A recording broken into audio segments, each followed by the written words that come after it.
Hi, everyone. Thanks again for joining us at the 2023 Sloan Sports Analytics Conference Competitive Advantage Talks presented by the Craft Analytics Group. My name is Danae Hirsch. I am a first-year Sloan MIT MBA, and it is my pleasure to introduce the presentation, FIFA World Cup 2022, A Data Journey into the Future.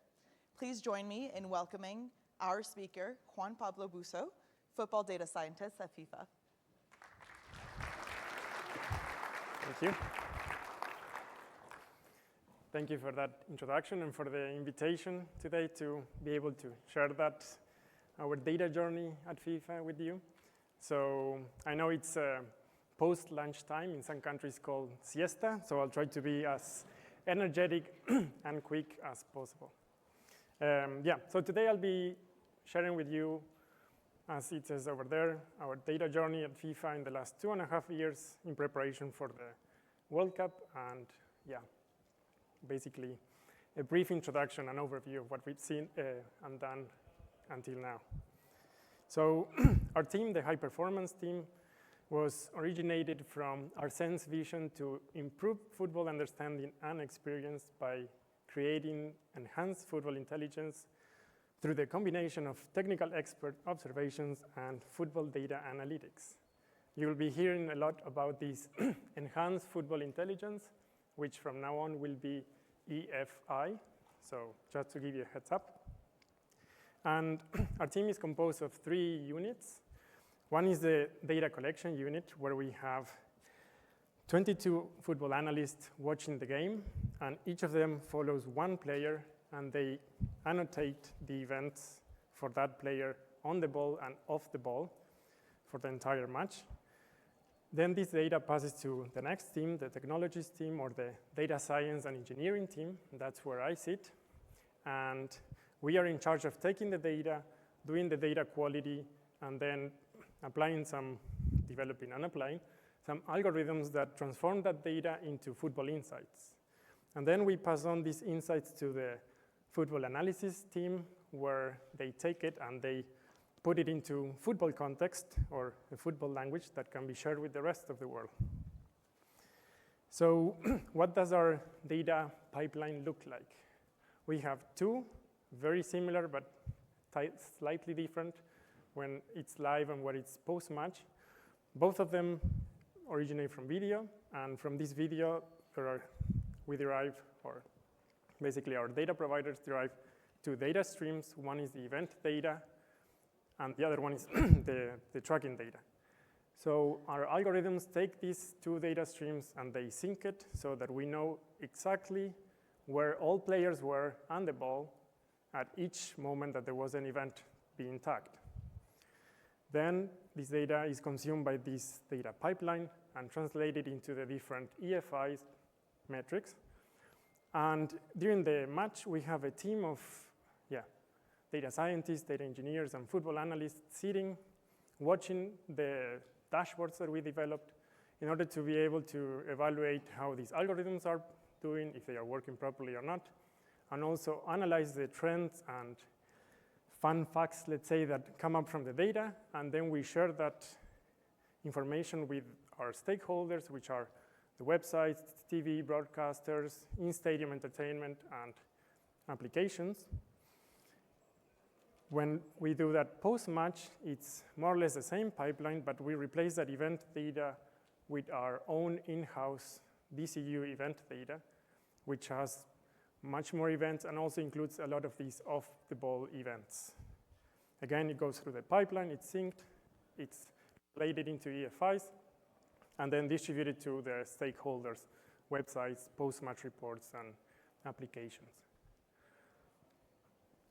So this is what this data collection unit looks like when at work. So here we have basically 2 units because it was a double header. So we had 2 matches going on simultaneously. And as I mentioned, each of these football analysts is watching and tagging all the events for one player. So that's what gives it a very high quality, and they tag it with frame accuracy. So that helps with the syncing afterwards with the tracking data. And that data, as I mentioned, it's consumed by the algorithms. So we control the quality, and then it's consumed by these algorithms, and then it's used to fed in these algorithms that produce the EFIs that you see over there. Unfortunately, I don't have much time to go into detail in many of these EFIs right now, but if you are interested, then I'm happy to talk about them. Took a lot of effort to develop them. And how we came up with this list is basically a combination of the work, or let's say thinking process, of these coaches, football analysts, football specialists, and also data-derived insights that we did, and then we formulated a list of what we thought would be more reflective of the status of the game and also easier to digest by the different audiences. So now I will invite virtual Arsene Wenger to give you a very brief introduction of these EFIs. And this video was done before the World Cup. That's why he talks in a future tense. And also, we can switch between French and Spanish accent a bit so you don't get bored.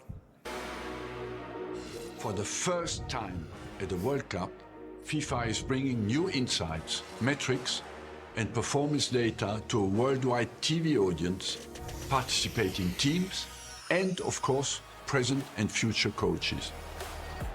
Developed by FIFA, the high-performance team will offer new and exciting metrics to enrich coverage and analysis of every game at the tournament. The team is made up of football analysts, data scientists, and data engineers, and has developed innovative technology to provide groundbreaking metrics and insights. FIFA will give teams, coaches, and viewers new match context. Enhanced graphics will provide greater understanding of a game, taking the World Cup to new heights.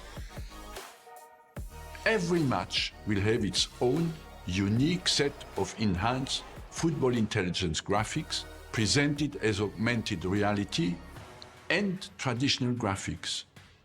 This new offering will highlight key areas of every game, providing valuable new insights and analytical tools.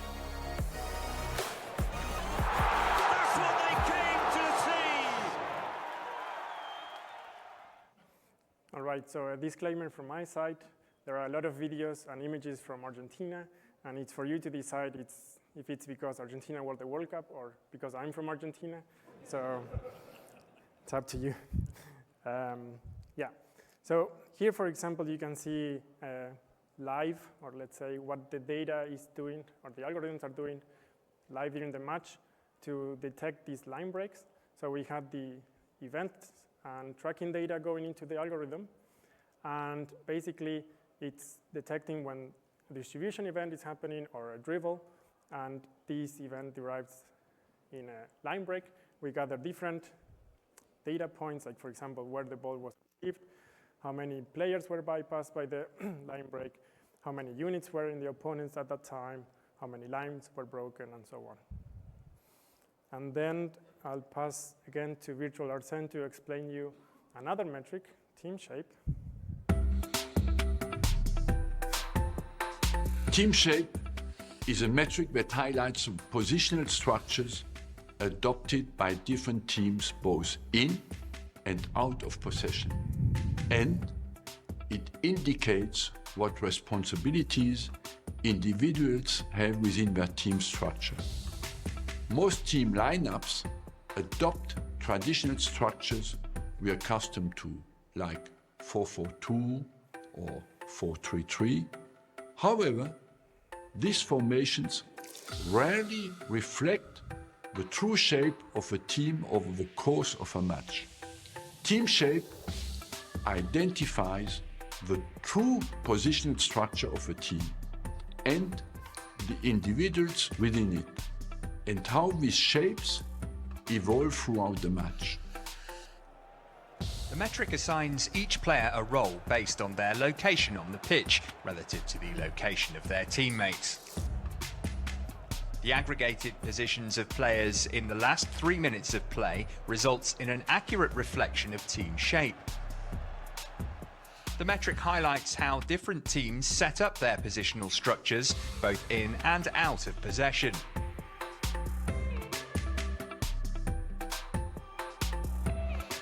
It offers insight into how teams adjust their positional structure, aiming to match or exploit their opponent's shape over the course of a game.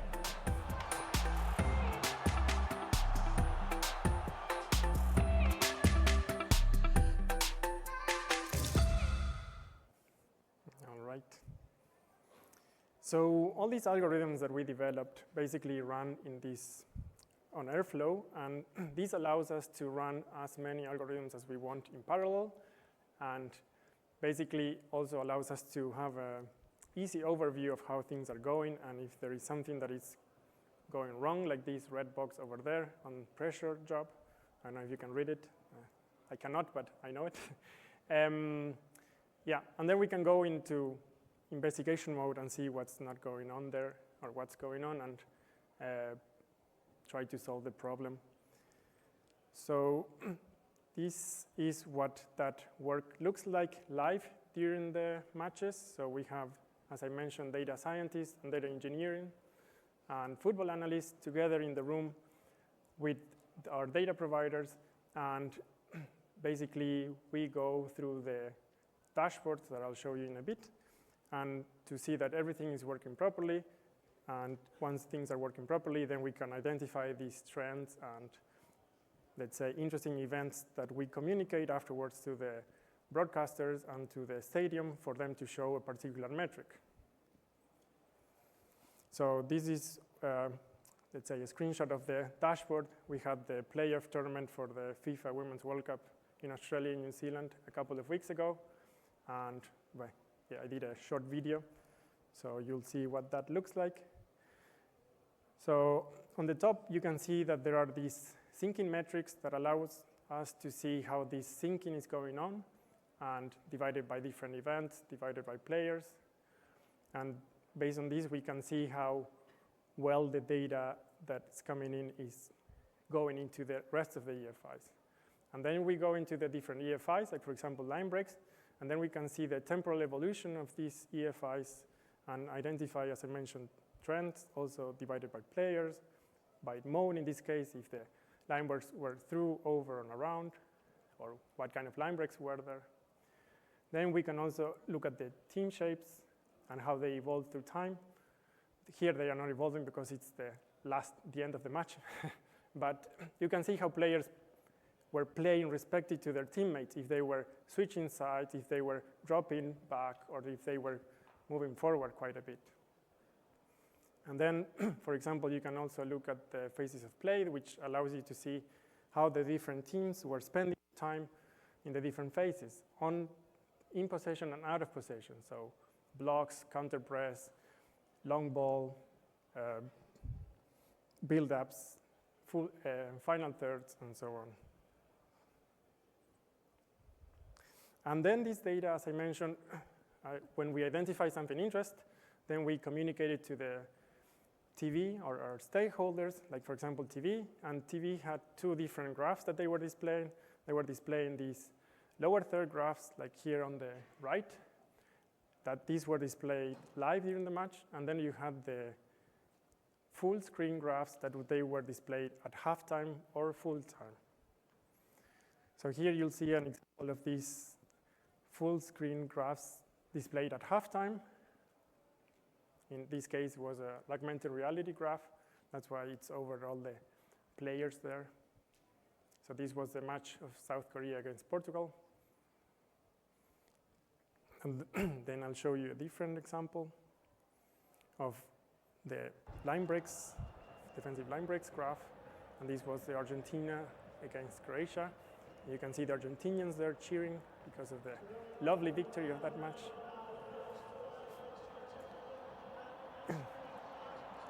And the decision of these graphs was made exactly by this team of data engineers, data scientists, and football analysts in order to see what's the best graphic that would represent the game. So, but not only that, also the people in the stadium got to see the data in two different ways, either through the application, a cell phone application, or in the stadium screens. So for the stadium application, I'll have to apologize because my pulse was a bit shaky. I guess that watching Argentina play live was a bit exciting. But yeah, so basically you would hold your phone against the pitch, and then the pitch would recognize, the phone would recognize the pitch. And once the scan was done, then you could actually display everything that I just showed you, or all the EFIs that I showed you directly on the pitch, as well as the position of the players, both offensive, defensive, for both teams, as you can see here. You could see, for example, these final third entries for Argentina, where they were attacking, the shots and the outcome of the shots that was taken, like the attacking heat map, so basically where was the team occupying the pitch during attacking. This is the defensive line breaks, and these are the ball recoveries, and these are the forced turnovers. And I forgot to change my phone from German to English or Spanish or any other language. But yeah, living in Switzerland, then you forget to do this stuff. And then you can also see the stats as well. But I don't want to stop showing you this shaky video before you all get sick, and pass on to what people in the stadium would see on the screens. So as you can see here, the screens would also show this information, and before showing it, it would display a very short video that would explain very briefly what the metric was about. Storytelling of a match and are used when a contentious moment happens to ensure nothing antagonistic appears on the giant screen. And then it would display the values for that particular metric for the team. And again, another stakeholder was the basically website, in this case FIFA Plus, and during the match you could see the stats being fed live as well as post-match, like in this case, and basically you could go to the website and then just scroll down and see all the different stats for that match, as well as the EFIs. And again, if you were watching live, then you would see this being populated live, and now post-match everything was already populated. Again, no bias choosing the match here. And again, also this data was used for the post-match, for the presentations from our football specialists like Arsene Wenger and Jürgen Klinsmann. So we would have sessions discussing or analyzing the data and trying to identify these trends and interesting topics that would emerge, and then would help our specialists basically during these media releases or press conferences derive the message. So they would be always backed up by data. We would also develop these summary dashboards for the different players. I know it doesn't look like a summary, but trust me, in comparison to all the data that we have, this is a summary. Again, no bias here. And we would also deliver these post-match summary reports that included not only the normal stats, but also the EFIs, and both teams of that match would get it, and we would upload them to a website that anyone in the world can access. And with that, I want to introduce you to this FIFA Training Center, where you can access and download all these post-match reports. You can also see training sessions, you can see interviews with football specialists, you can see articles, you can see data-driven insights that we derive from the different FIFA tournaments. And with that, I've come to the end of my talk, but it's actually the beginning of our journey with data at FIFA. So thank you for listening, and I'm happy to answer any questions.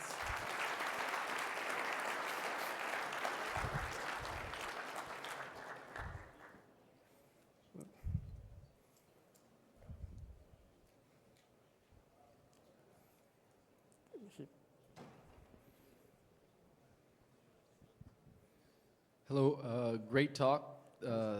Thanks for the presentation. I would like to know, so does FIFA provide the data you guys collect to the national teams, for example, that were at the World Cup?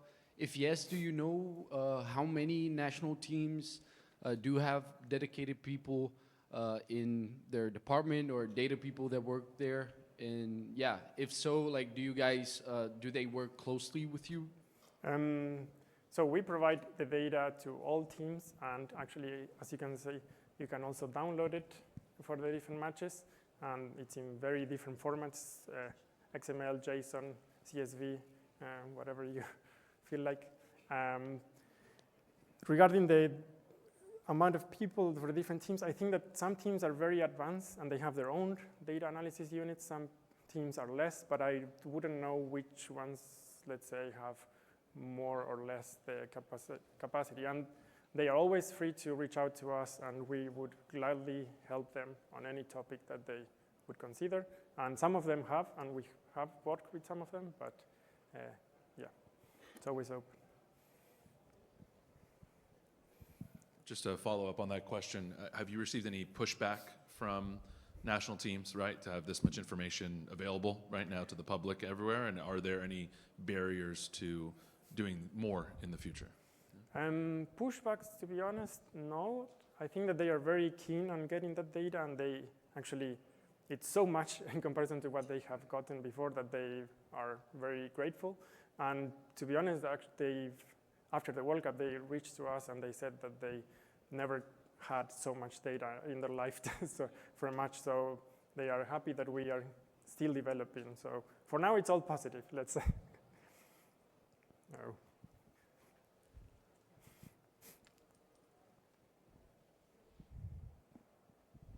Hi, thank you so much for the presentation. Very amusing, incredible. Thank you.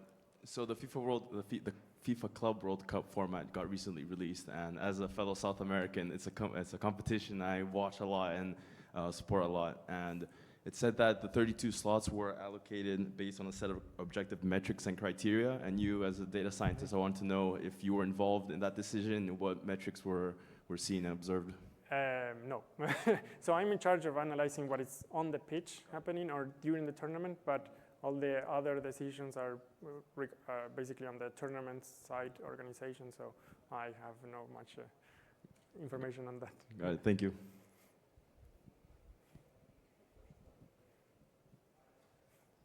You can.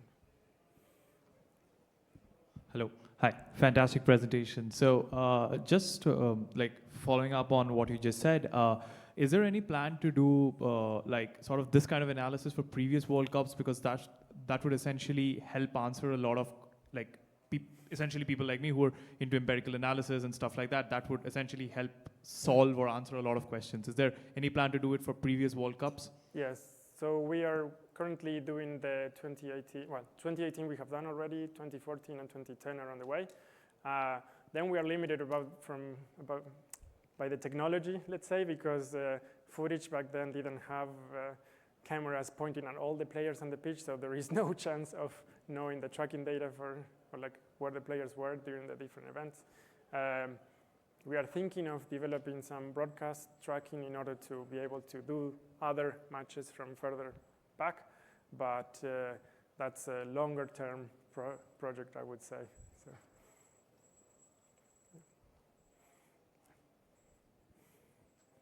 Hi, thank you for the presentation. Huge Arsenal fan, so I was just curious what somebody like Arsene Wenger brings to the table. What kind of changes do you think he brought in when he came into this position? Well, I think that thanks to him, it's that the existence of all this basically was possible because he wanted FIFA to be the best at data analysis in football. And then his, let's say, wish was granted, and then created this unit, and then we started working. So there is a lot of support from his side to keep developing these technologies, and he actually, let's say, enjoys it as you. So he already talks a lot about this data as well, and he does all these videos as well. So yeah, here in the middle.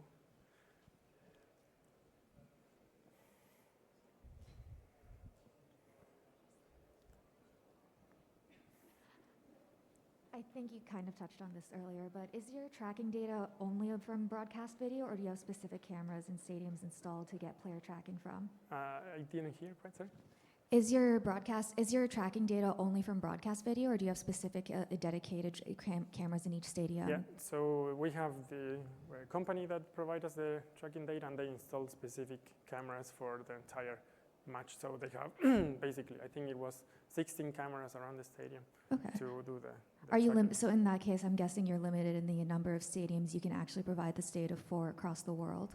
Exactly. That's why we are trying to develop other solutions for other tournaments that are, let's say, less resourceful than the World Cup. So right now, are you kind of just restricted to the World Cup and just maybe it's qualifiers and dedicated tracking stadiums? For all the FIFA, let's say, tournaments, we provide this technology, or we hire this technology. For the competitions that are outside of our jurisdiction, then depends on who's organizing the tournaments. So, Right. But yeah. Do you have any agreements in place? I'm sorry, a lot of questions. Do you have any agreements in place, for example, with like UEFA or any other like more regional governing bodies? Not at the moment, I think. Okay. Yeah. Thank you.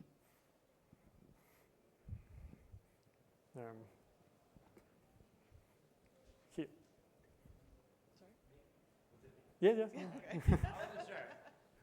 Thank you for the presentation. I have a question about possession statistics. Yes. There's a lot of debate in soccer how relevant they are. You watch a Champions League game, Barcelona has 70% possession, but it's down 2-0. Yeah. When you and your team, analyze possession statistics at an advanced level, what are you guys looking for in terms of, relevant data there?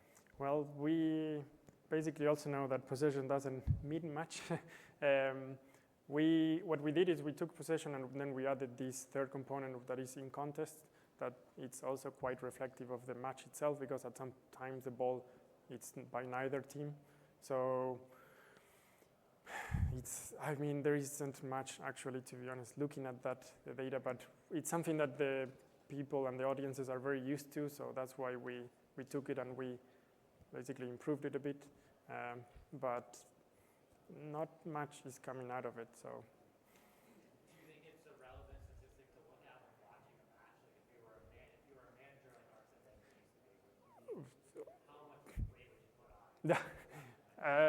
I would have to ask Arsene. Yeah, no, I wouldn't necessarily focus on myself on possession control a lot, but it depends a lot of how the match is going on and what's the team strategy. Some teams just want to keep possession away, and then some teams don't want the other team to touch the ball. So it's a different play style, and that's why the number itself probably doesn't mean much. It depends how you are playing it. So. That's unfortunately all the time that we have today for questions. Thank you so much for your time, Juan Pablo.